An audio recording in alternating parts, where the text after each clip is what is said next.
First of all, my friend, congratulations on your Golden Globe nomination. Thank you. How excited are you? I'm shaking. I'm shaking with excitement and nerves and shock, I think, especially initially, to be considered with kind of actresses of that caliber, Annette Bening and Renee Zellweger, is just more than I'd ever dared to dream. And to think that you almost missed the audition for this film. Little blown out of proportion. Tell us the real story. I walked into Joel's house on a Wednesday and we talked about the character, and he said, can you screen test on Saturday in New York? It happened so quickly, and I'd had a family engagement that I was going to go to that weekend, and I said, you know, well, maybe I can go to the next screen test because I have this previous engagement. And I soon realized it was very crucial for me to go to that screen test, and I did show up. So I figured they'd forgive me if I got the part. And I understand it was quite lavish, the actual audition. It was amazing. Nothing like I'd ever expected or seen before. I mean, I walked in and there was a set with red velvet curtains and lit candles and the whole 9 yards. 2 hours of hair and makeup, hair extensions, sweeping cameras. It was really insane. So it really got you into the mood to play Christine, I would think. I think it got me totally nervous. Totally nervous, because Joel said that he came over to me and touched my hand and that I was shaking. Wow. Well, yeah, hello, you're 16 years old, my goodness. I would be, 45, I'd be like that too.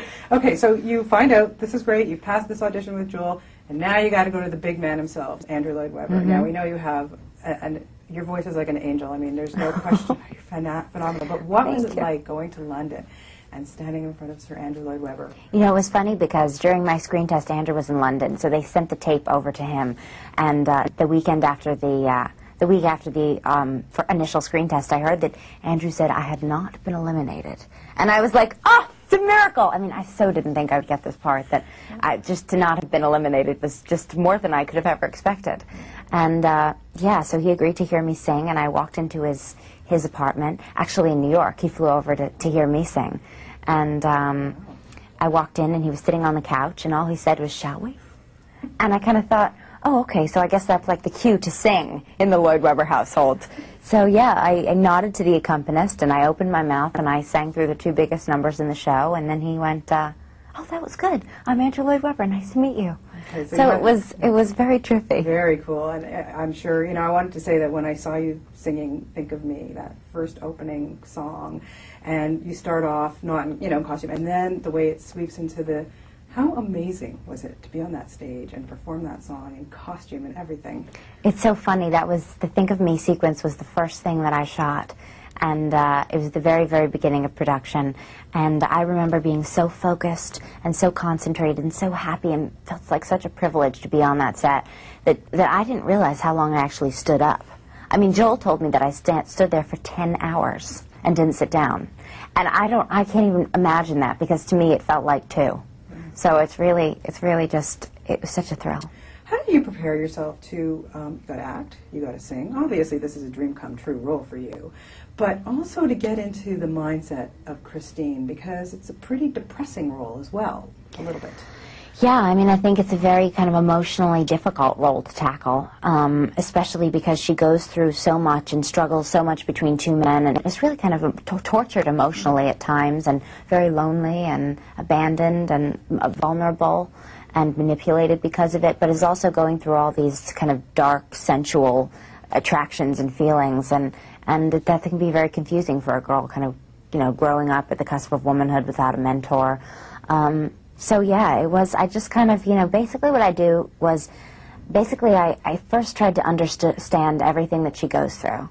And then I just kind of threw myself down the rabbit hole and picked at a lot of wounds that I had, and just stayed there for 6 months. So it was trying on me emotionally during that time. Yeah, it must have been, I can imagine. Okay, let's talk about your co-stars. Not too shabby to fight over, Patrick Wilson, Gerard Butler. Who should I, kiss today? Oh my goodness. Exactly. Okay, let's talk about Gerard first, and talk about, the patience and respect he had for you, because here he is, a 33-year-old guy, you're 16, so talk about that relationship a little bit. He was such a gentleman and so professional, and treated me like I was an actor, even though I was so much younger than him. I was 17 and he was 34.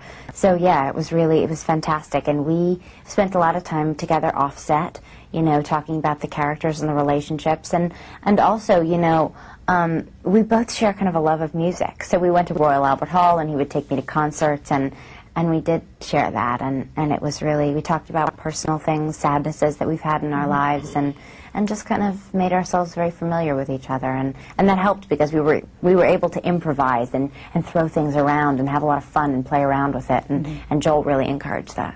And Patrick Wilson, All I Ask of You. Oh my God. Patrick is charming and handsome and so kind of low-key and cool and such a hard worker and such a talented actor. I can't sing his praises enough, nor Jerry.